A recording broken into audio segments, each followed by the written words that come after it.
My people, Nigeria is once again standing at a crossroads of speculation, suspicion, and silence.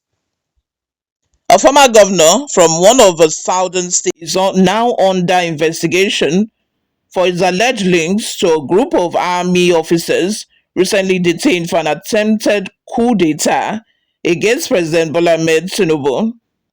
But what's puzzling Nigerians the most is not just the allegation itself, it's the deafening silence from the federal government. Why hasn't the president addressed it publicly? Why have the names of those involved remained under lock and key?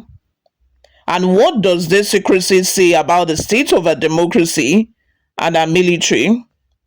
My name remains Oluwayomi Timilola, and today on Newsroom Nigeria, we will unpack what we know, what's been hidden, and why the silence must be more dangerous than the alleged coup itself. Let's start from the beginning.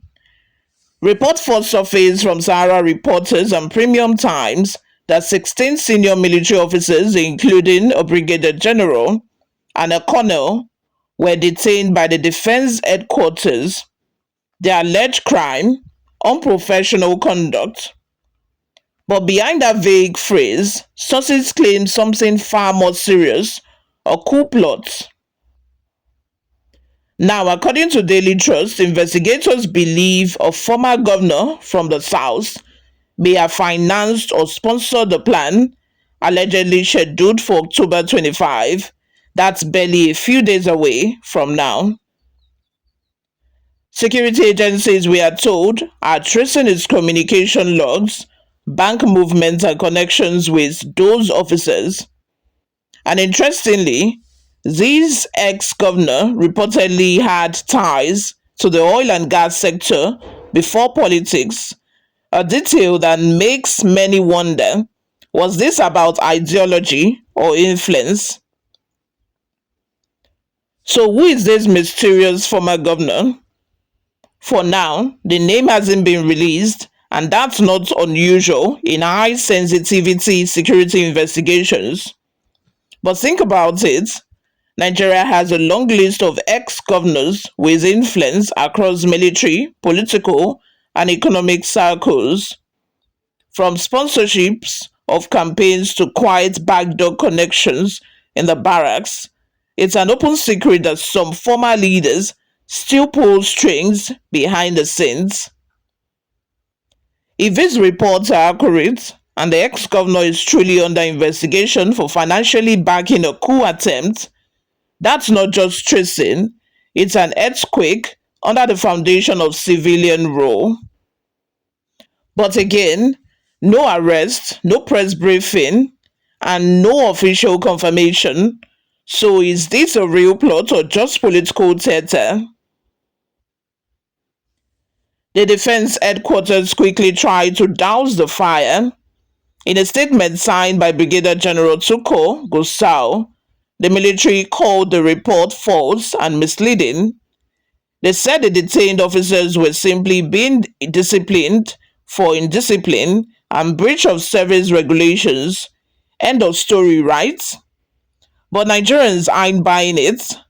Remember, this is the same military that confirmed the arrest of 16 officers earlier this month and even admitted some of them were frustrated about promotion stagnation. Then suddenly, when the word coup entered the conversation, the tone changed. It's as if someone from the top said, "Don't say coup, it will scare investors." And that's what insiders have quietly suggested, that the Attorney General's office advised the military to sanitize the statement to avoid creating panic or hurting the economy. But here is the irony. Silence doesn't calm tension, it amplifies it. Let's talk about silence. In other countries, if soldiers are arrested for plotting to overthrow an elected government, the commander-in-chief addresses the nation immediately. There's transparency, reassurance, and control. But in Nigeria, we've seen strategic silence. The presidency hasn't said a word. The National Assembly hasn't summoned the defense minister. Even the ruling APC has kept numb. Why? Because the implications are too politically explosive. If a coup attempt was indeed real, then it exposes cracks within the armed forces, and that's a direct threat to state stability. If it wasn't real, then it suggests the government is using fear to consolidate power, and that too is dangerous. Either way, silence is a strategy, not a coincidence. Across social media, Nigerians are reacting with disbelief, suspicion, and sarcasm. Listen to some of these comments.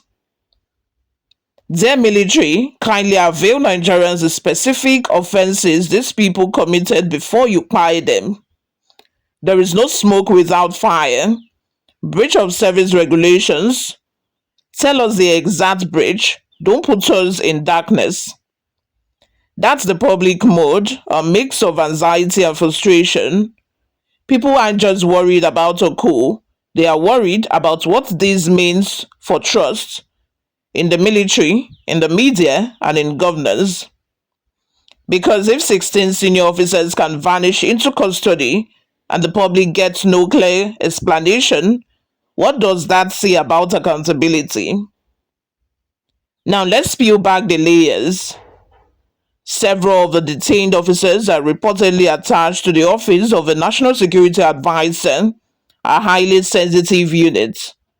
One of the suspects, a colonel, is even said to be related to former Governor Umaru Tanko El Makura of Nasarawa State. His father is a traditional ruler. So this isn't just random soldiers, these are well-connected officers.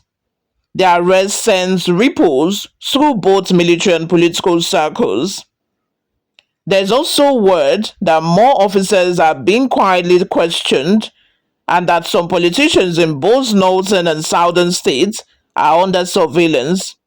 It feels like something big is brewing beneath the surface, something too delicate to go public yet.